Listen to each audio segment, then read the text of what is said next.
Olá, tudo bem? Hoje nós vamos estudar juntos reincidência. Vamos tratar de vários temas interessantes em relação ao Instituto da Reincidência. Eu sou o professor Cláudio Schecker, sou procurador da República, doutor em Direito Público e professor de Direito Penal há mais de 20 anos. Vou ajudar você a passar no concurso público dos seus sonhos. Então vamos lá. O que é a reincidência? Qual é a natureza jurídica da reincidência? Gente, a reincidência para o direito penal é uma agravante genérica. Ela está prevista lá no artigo 61, inciso 1 do Código Penal.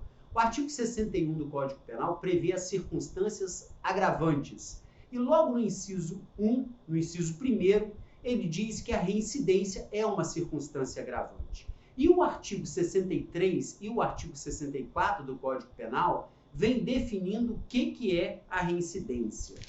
O 63 diz assim: verifica-se a reincidência quando o agente comete novo crime depois de transitar em julgado a sentença que no país ou no estrangeiro o tenha condenado por crime anterior. Vejam, pela redação do artigo 63, só por essa redação, a gente já consegue extrair da reincidência o seu pressuposto. Qual é o pressuposto da reincidência? O pressuposto da reincidência é a sentença penal condenatória transitada em julgado. Se não existir sentença penal condenatória transitada em julgado, não há como eu falar de reincidência. Então, só há reincidência se existir o seu pressuposto. Se o sujeito, o agente criminoso, sai de casa hoje e comete 10 crimes, se não existe contra ele sentença penal condenatória transitada em julgado, eu posso tranquilamente afirmar para você que esse agente criminoso é primário. Por quê? Porque ele não cometeu um novo crime depois da sentença penal condenatória transitada em julgado. E o pressuposto da reincidência é a sentença penal condenatória transitada em julgado. Agora, para a gente entender um pouco mais a reincidência, não basta a leitura do artigo 63 do Código Penal. A gente tem que ler também o artigo 64 do Código Penal. Porque o artigo 64 traz o princípio da temporariedade. O que significa isso?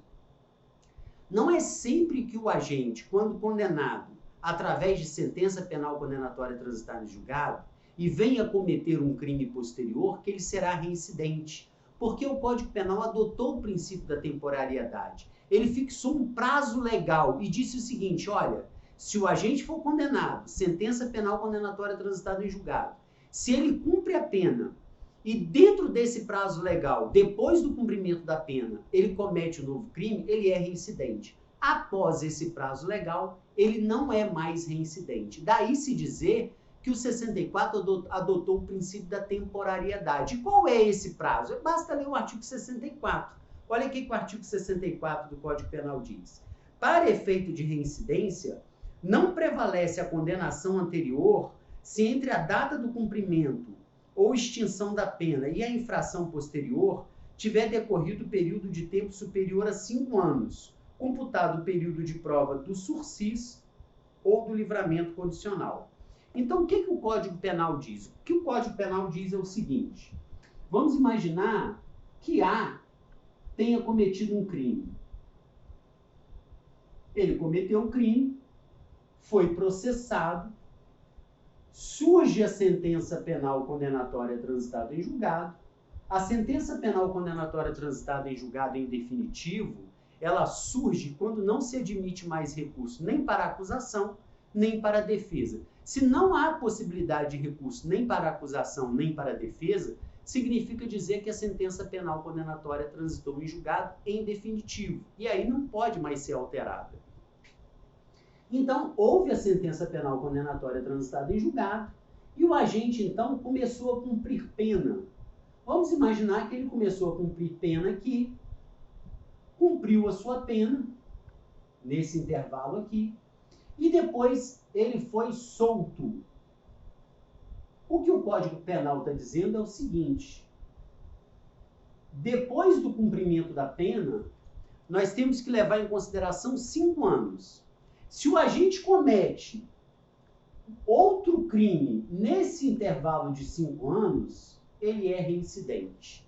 Se ele comete um novo crime após 5 anos do efetivo cumprimento da pena, nós temos então que o sujeito não é mais reincidente. E aí a gente vai ver que depois desses 5 anos de cumprimento da pena, ele passa a ser réu primário com maus antecedentes, mas não mais réu reincidente. Para ser réu reincidente, ele tem que cometer um novo crime nesses 5 anos após o cumprimento da pena. Vejam que aqui é importante a gente ter atenção para entender que não é após 5 anos, após o trânsito em julgado. Não é isso.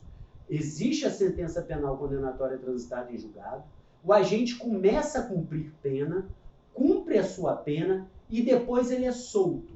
Então, depois do cumprimento da pena, fixa um prazo de 5 anos. Nesses 5 anos aqui, se ele cometeu o crime, um outro crime, ele é reincidente. Se passar 5 anos e ele cometer crime somente após os 5 anos, ele não vai ser mais réu reincidente, vai ser réu primário com maus antecedentes. Ok? Isso é muito importante de ser destacado. Ah, mas e se ele comete um crime aqui? Se ele comete um crime aqui, ele será reincidente. Se ele comete um crime aqui, ele será reincidente. Vamos imaginar que o agente esteja cumprindo pena no presídio e lá dentro do presídio ele mata o seu desafeto. Né? Ele está cumprindo pena e dentro do presídio ele mata o seu desafeto. É lógico que ele será reincidente. Então, até esse momento aqui, ele será reincidente. É lógico que se ele cometer o crime aqui, um novo crime aqui, ele também será reincidente. E depois desse prazo de 5 anos, ele vai ser réu primário com maus antecedentes, mas não mais réu reincidente, ok? Natureza jurídica da reincidência, circunstância genérica prevista no artigo 61, inciso 1 do Código Penal. Outra coisa interessante, havia e ainda existem alguns doutrinadores que entendem que o Instituto da Reincidência ele é inconstitucional. Ele é inconstitucional porque ele parte de um pressuposto equivocado de presunção de periculosidade do agente que já cumpriu pena. O Supremo Tribunal Federal decidiu essa questão e entendeu que o Instituto da Previdência, da reincidência não é inconstitucional. Não é inconstitucional por alguns motivos. Por quê? Primeiro, é como se houvesse uma compensação. Para o réu primário e de bons antecedentes, o sistema penal trata de um jeito. E compensando esse bom tratamento que o Código Penal dá ao réu primário e de bons antecedentes, ele compensa tratando de forma diferenciada o réu reincidente. Então, há como se houvesse uma compensação, não é? O réu primário de bons antecedentes tem um tratamento privilegiado e o réu reincidente um tratamento mais, digamos, gravoso. E o Supremo entendeu que não há nenhuma inconstitucionalidade nessa compensação de tratamentos. Outra coisa que o Supremo citou na decisão dele é a teoria do alerta.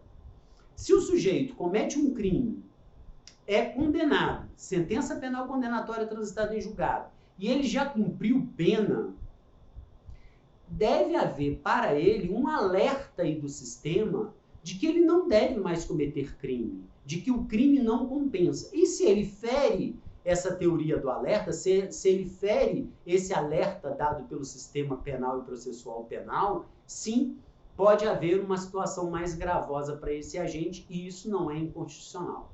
E outra coisa também que o Supremo disse, olha, joga a favor da constitucionalidade do Instituto da Reincidência, é que a reincidência é um instituto que existe desde a época do Império e nunca deixou de existir.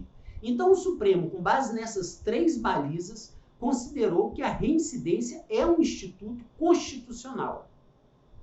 Ressalto que existem vários autores que consideram que é inconstitucional, mas o Supremo já bateu o martelo e disse que se trata aqui de um instituto constitucional. Agora vamos entender as espécies de reincidência. Quais são as espécies de reincidência? Primeiro, nós podemos destacar uma reincidência genérica e uma reincidência específica.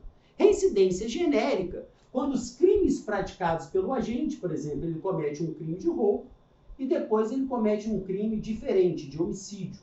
Os crimes praticados pelo agente são crimes previstos em diferentes tipos penais. roubo e homicídio. A reincidência específica é quando o agente pratica crimes da mesma espécie. E quando eu me refiro aqui a crimes da mesma espécie, eu estou me referindo a crimes previstos no mesmo tipo penal, sejam esses crimes tentados ou consumados, simples ou qualificados. Então, se ele comete um roubo e outro roubo, um furto e outro furto, um homicídio e outro homicídio, um dano e outro dano, né? Crimes da mesma espécie, roubo, roubo, furto, furto, homicídio, homicídio, crime de dano e crime de dano, crimes previstos no mesmo tipo penal, nós temos aqui o que se chama de reincidência específica, que é diferente da reincidência genérica. E ainda nós temos aqui também a possibilidade de prever uma reincidência real e uma reincidência ficta.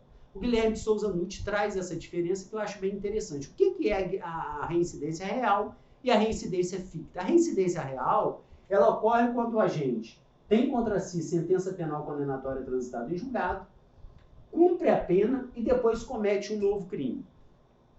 Vejam, ele cumpriu pena, entendeu o recado dado pelo Estado e mesmo assim, após, ele não seguiu o alerta do Estado e praticou um novo crime. Então, nós temos aqui uma reincidência real.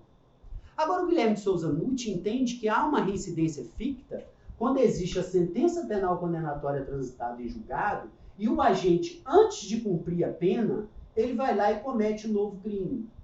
Então, ele comete um novo crime depois da sentença penal condenatória transitada em julgado, entretanto, antes de cumprir a sua pena.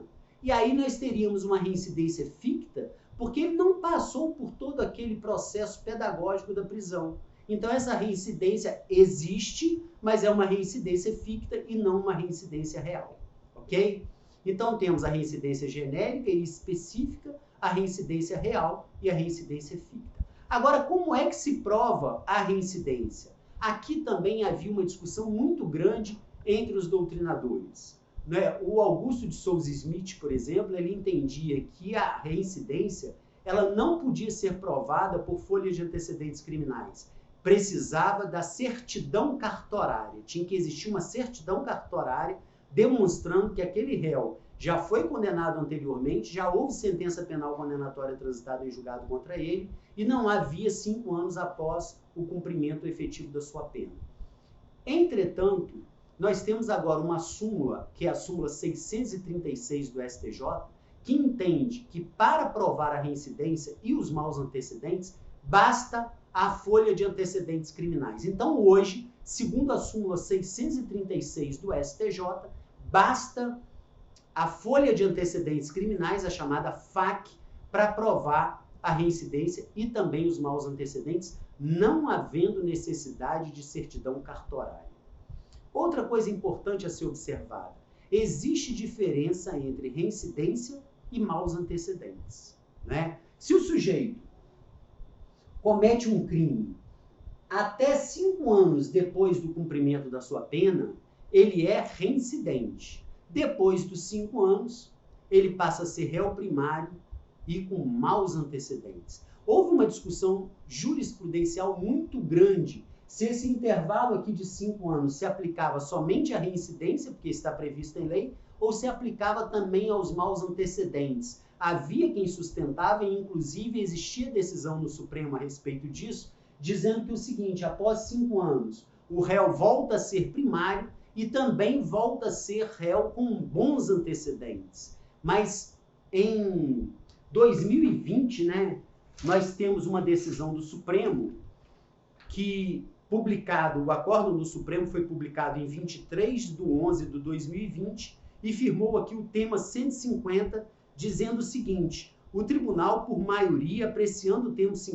o tema 150 da repercussão geral, deu parcial provimento ao recurso extraordinário e fixou a seguinte tese: não se aplica para o reconhecimento dos maus antecedentes o prazo quinquenal de prescrição da reincidência previsto no artigo 64.1 do Código Penal, nos termos do voto relator. Então, hoje, segundo essa repercussão geral da decisão do Supremo Tribunal Federal, nesses 5 anos aqui é reincidente, após os 5 anos ele é réu primário com maus antecedentes, ou seja, esse prazo quinquenal só se aplica para fins de reincidência, não se aplica para fins de maus antecedentes. E qual a razão dessa decisão do Supremo? A razão é o seguinte, que esses 5 anos aqui, ele se aplica à reincidência porque há uma previsão legal no 64.1 que prevê expressamente esse prazo de 5 anos, o que não existe para fins de maus antecedentes. Então, o Supremo considerou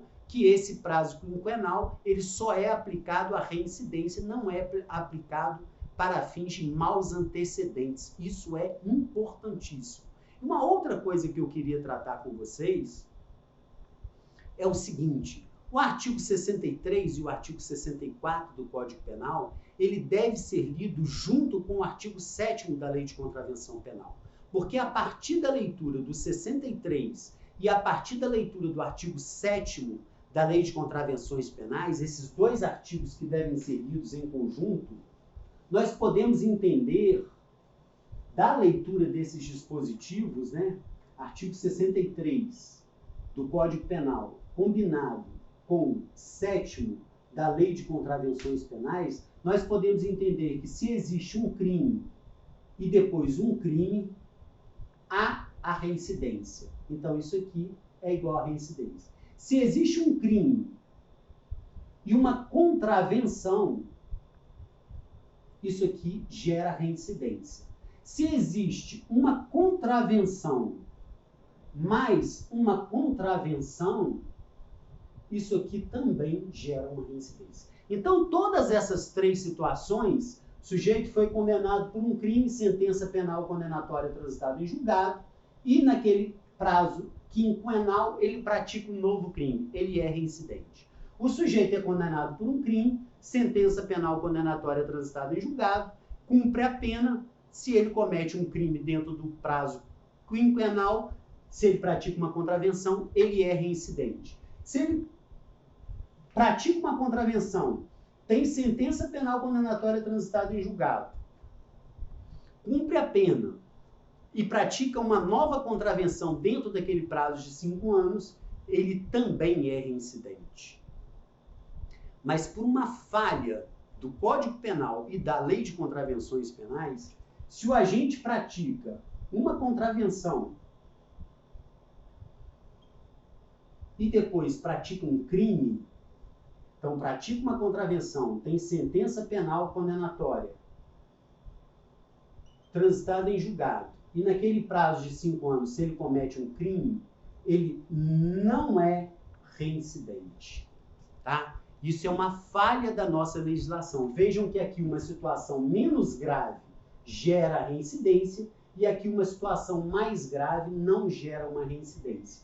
Aí você poderia dizer o seguinte: professor, mas isso fere o princípio da proporcionalidade, porque se uma contravenção mais uma contravenção gera reincidência, como que uma contravenção mais um crime pode não gerar uma reincidência? Aqui não há possibilidade de aplicar o princípio da proporcionalidade, porque a gente sabe que a reincidência ela prejudica a situação do réu.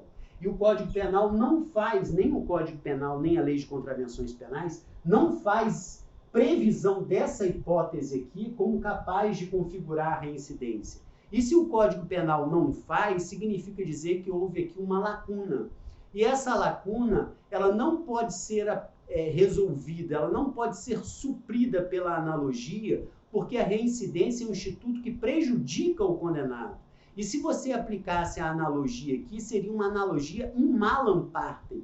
E a gente sabe que a analogia no direito penal, ela só pode ser aplicada para beneficiar o réu, nunca para prejudicar o réu, porque fere a analogia in malam partem, fere o princípio da legalidade, que diz que não existe crime sem lei anterior que o defina, não existe pena sem prévia combinação legal. Então não pode aplicar a analogia in malam partem aqui para considerar essa hipótese aqui uma hipótese de reincidência. Isso aqui não gera reincidência em razão de se tratar de uma falha da legislação, porque nem o Código Penal previu essa situação como reincidência, nem o artigo 7º da Lei de Contravenções Penais também previu essa situação como reincidência. Então há aqui uma falha da legislação. E como existe uma falha da legislação, isso aqui costuma cair muito em concurso público.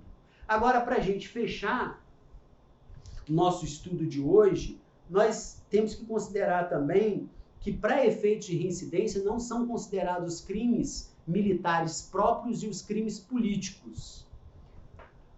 Crimes militares próprios são aqueles previstos somente no Código Penal Militar, por exemplo, o crime de motim, né? Então, o crime militar próprio não gera reincidência. E os crimes políticos, aqueles crimes previstos na Lei de Segurança Nacional, que afetam a soberania do Estado, né? O interesse político do Estado, esses crimes também não são considerados para fins de prescrição, tendo em vista a previsão legal e expressa no artigo 64, inciso 2 do Código Penal. Então, muita atenção quanto a esse instituto da reincidência. E lembre-se sempre do seguinte: a reincidência, ela exige como pressuposto sentença penal condenatória transitada em julgado. Se o agente sai de casa hoje e comete 5 crimes, ou comete hoje um crime, daqui a 3 meses outro crime, daqui a 6 meses outro crime, se ele cometeu esses vários crimes antes de existir contra ele uma sentença penal condenatória transitada em julgado, esse réu será réu primário e terá bons antecedentes, ok? Atenção para esse detalhe que é muito importante. Eu espero que eu tenha colaborado com seus estudos de direito penal. Se você estiver gostando do nosso canal e dos vídeos que eu venho colocando aqui todas as terças e quintas-feiras, considere a possibilidade de se inscrever no canal, dar um like no nosso vídeo, que é muito importante, comentar o nosso vídeo e partilhar com os amigos que estão buscando a aprovação em concurso público. Eu já estudei muito para concurso público e sei a dificuldade que existe nessa fase da vida e estou aqui para ajudar você. Se você estiver gostando do canal, considere essa possibilidade de se inscrever e partilhar com os amigos. Fique com Deus e em paz.